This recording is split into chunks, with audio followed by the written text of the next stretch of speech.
آج ہم میلاد پہ خرچ کرتے ہوئے سوچتے ہیں کہ یار کوئی فتویٰ نہ لگ جائے۔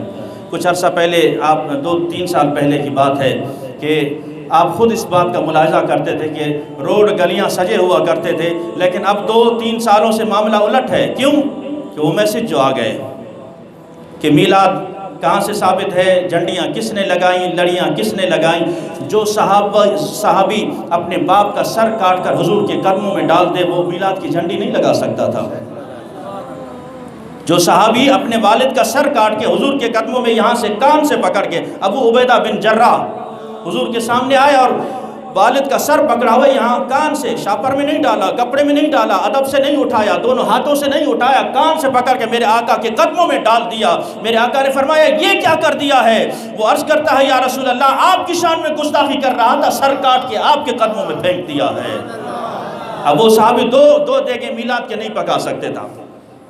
جس صحابہ کے دور میں یہ عالم ہو، حضرت امیر حمزہ رضی اللہ تعالیٰ عنہ، جب آپ کی شہادت ہوئی 11 ٹکڑے کر دیے گئے، اور کفن کا عالم یہ ہے کہ ایک چادر ہے، اگر سر پہ ڈالتے ہیں تو پاؤں ننگے ہو جاتے ہیں، پاؤں پہ ڈالتے ہیں تو سر ننگا ہو جاتا ہے۔ پھر اس دور میں میلاد کے بینر بنتے۔ کچھ خدا کا خوف کرو کہ آج ایک عاشق رسول صلی اللہ تعالیٰ علیہ وسلم کو میلاد منانے پر اتنے فتووں کی زد میں لا کر کیا ثابت کرنا چاہتے ہو؟ کس اسلام کی بات کر رہے ہو؟ کون سے امن کی بات کر رہے ہو؟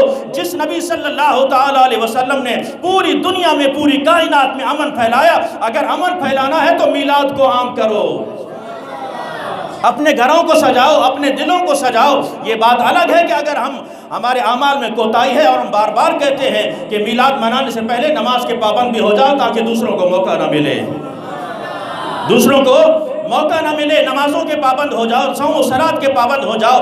اگر سینے پہ بیج لگایا ہے تو سنت مصطفیٰ بھی چہرے پہ سجاؤ۔ کل کلا کوئی منکر آپ سے یہ پوچھ نہ لے، یہ بیج تو لگا لیا لیکن سنت رسول نہیں سجائی، تو کیا جواب دو گے رسول اکرم صلی اللہ تعالیٰ علیہ وسلم کی بارگاہ میں؟ ہم یہ کہنا چاہتے ہیں کہ میلاد مناؤ، عقیدت و احترام سے مناؤ کہ صحابہ نے اس طرح منایا ہے اور یہ ترغیب دی ہے۔ حضرت خواجہ حسن بصری فرماتے ہیں اگر میرے پاس احد پہاڑ جتنا سونا ہوتا تو میں میلاد پہ خرچ کر دیتا۔